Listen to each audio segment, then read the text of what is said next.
여러분, 안녕하세요. 오늘 준비한 주제는 뭐냐면요. 신규 입사 시기에 다들 한번 고민하는 그 얘기, 바로 부서 선택입니다. 특히 요즘 이맘때 되면은 이제 저 병동 갈까요? 응급실 갈까요? ICU 잘 맞을까요? 혹은 이제 이식하는 분들께서 병동에서 응급실 가는 거 어떤가요? 응급실에서 병동 가는 거 어떤가요? 이런 거 많이 고민들 하시잖아요.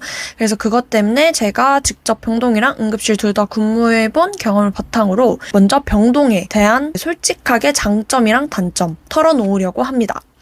그리고 이제 영상 끝에서는 그래서 어떤 사람이 과연 병동과 잘 맞는가 그 유형에 대해서도 같이 알려드릴 거니까요. 부서 고민 중이시라면 끝까지 한번 봐주세요. 그리고 하나 미리 말씀드리자면 저는 병동에서 펑셔널이 아니고 이제 팀간호를 했습니다. 그래서 이제 병원마다 근무 형태가 조금 다를 수 있으니까 그 부분 한번 참고해 주시길 바랍니다. 먼저 병동의 장점부터 말씀드리도록 하겠습니다. 병동의 장점 첫 번째. 정규 루틴으로 계획적인 업무를 할 수 있다.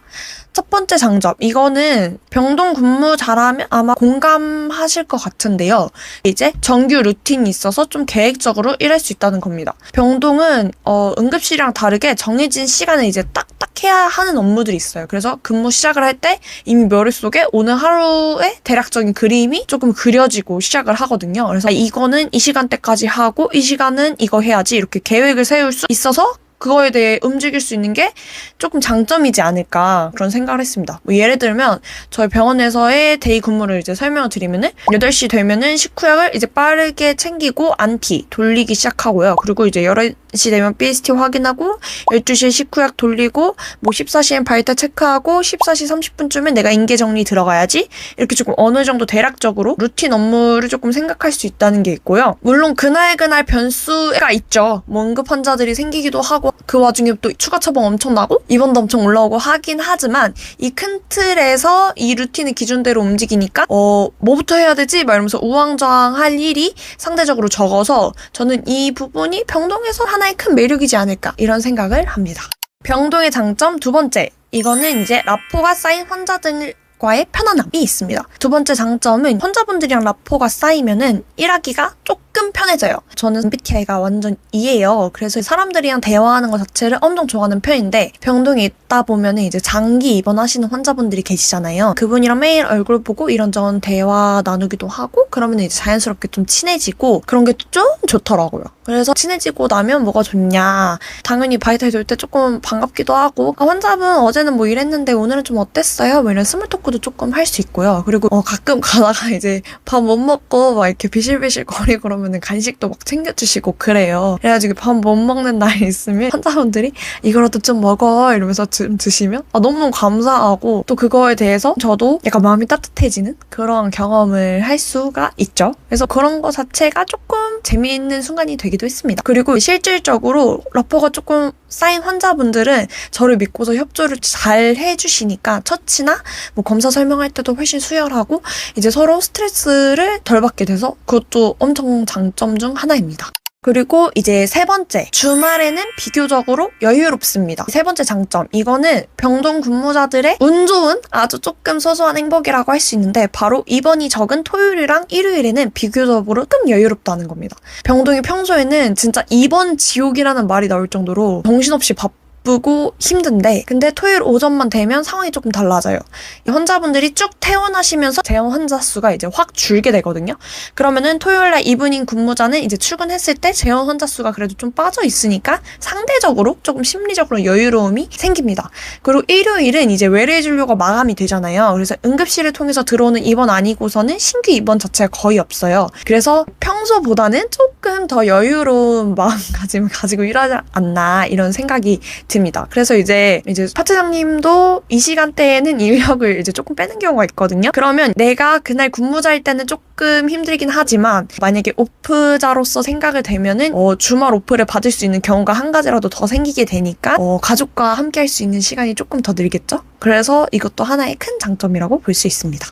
여기까지가 이제 제가 느낀 장점 3가지였고요. 이제부터는 조금 현실적인 얘기인 단점으로 한번 넘어가 보도록 하겠습니다. 아마 여기서 조금 더 공감을 많이 하시지 않을까 생각이 드네요. 병동의 장점 첫 번째. 바로 응급 상황 발생 시에 업무가 굉장히 과부하가 된다. 첫 번째 장점은요. 응급 상황이 터지면 인력 부족으로 정말 정신없이 바빠진다는 거예요. 이게 왜 힘드냐면 내가 만약에 중환자를 보고 있어요. 근데 내가 중환자를 보고 있다고 해서 다른 선생님들이 제 나머지 환자들까지 대신 봐줄 수 있는 게 아니에요. 왜냐하면 그 선생님들도 그 선생님들의 환자들이 있잖아요. 그래서 중환자 케어를 하면 그 환자를 케어하는 동시에 제가 원래 보던 다른 환자분들도 계속 지속적으로 모니터링을 하면서 그 중환자를 케어해야 해요. 예를 들면 환자 수가 대략 13명이 있어요. 그러면 여기서 중환자가 한 명 발생을 했다. 그러면은 그 중환자를 케어하면서 뭐 중환자실로 보내면서 전동 간혹 기록지를 작성을 하면서 그와 동시에 나는 추가 처방도 같이 처방을 쳐내면서 나머지 12명의 환자분들도 같이 케어를 해야 돼요. 이러면 이제 저희 밥도 못 먹고 화장실도 제때 못 가겠죠? 이래서 이제 정말 슬픕니다. 좀 서럽죠? 그리고 이 환자분을 중환자실로 보냈어요. 그러면 이제 끝이 나는 게 아니에요. 그동안 이제 다른 환자들 액팅이나 처방 같은 거 밀려 있잖아요.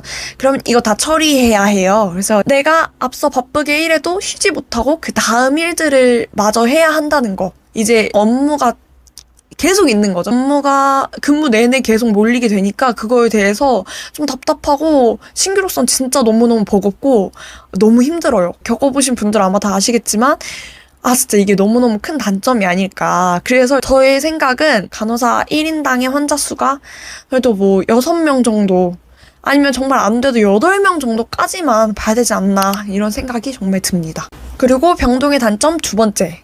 정말 심한 오버타임.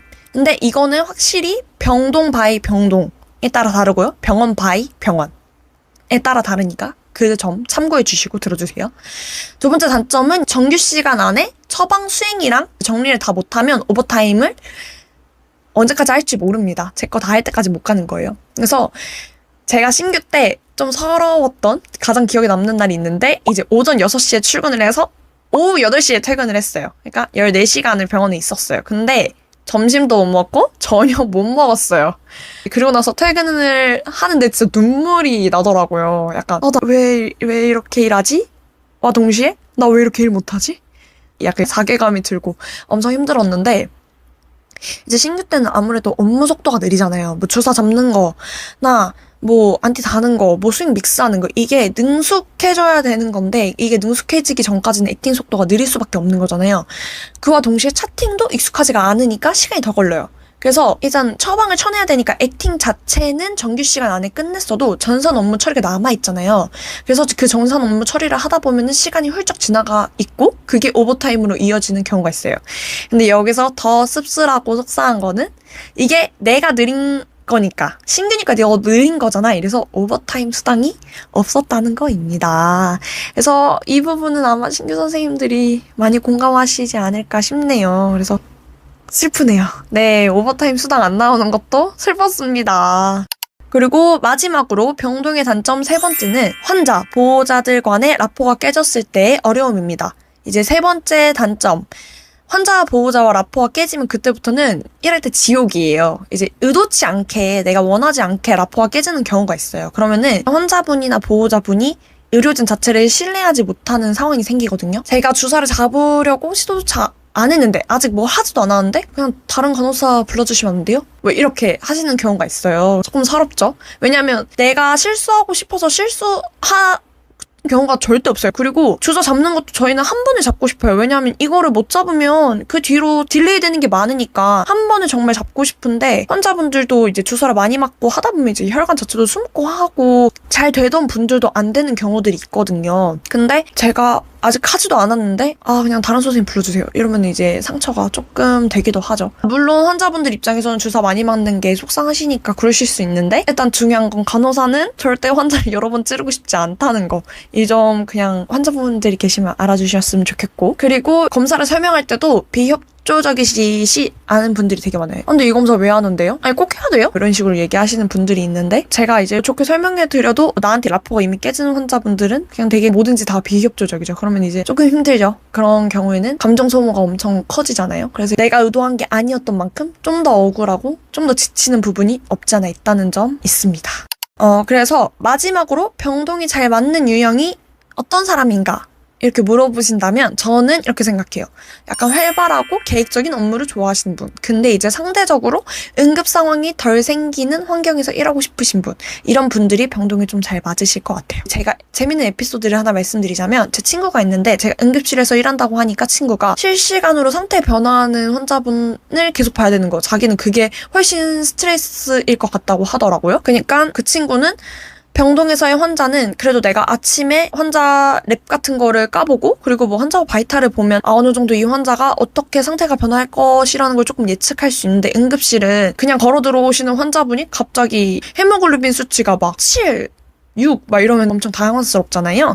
근데 그러니까 그렇게 갑자기 걸어 들어오는 환자가 헤모글로빈 수치가 떨어지는 거를 몇 달 확률이 적으니까 그거에 대한 심리적인 부담감이 적어서 병동이 더 잘 맞는 것 같다고 하더라고요. 이거는 진짜 사람 바이 사람, 성격에 따라 다르다고 생각을 했습니다. 결국에는 본인이 예측 가능한 루틴 안에서 안정감을 느끼는 사람인지 아니면 매 순간 변화하는 상황에 더 잘 대응하는 사람인지 이거에 따라서 병동이랑 응급실 중에서 자기가 맞는 부서가 달라질 수 있다. 이 말씀을 드리고 싶었어요.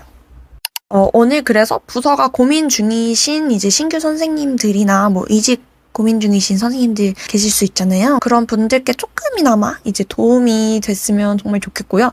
다음 영상에는 응급실의 장단점을 한번 가지고 와보려고 합니다. 그래서 궁금하신 분들은 구독과 좋아요 부탁드리고요. 오늘 영상 도움 되셨다면 좋아요도 부탁드릴게요. 그리고 병동에서의 조금 이런 고충이 있었다. 나는 이건 장점이었는데 다른 선생님들한테 알려드리고 싶다. 뭐 이런 단점이 있었는데 좀 알려드리고 싶다 하시는 분들은 댓글도 많이 작성해 주시면 너무너무 감사하겠습니다. 그럼 저는 다음 영상에서 만날게요. 안녕히 계세요.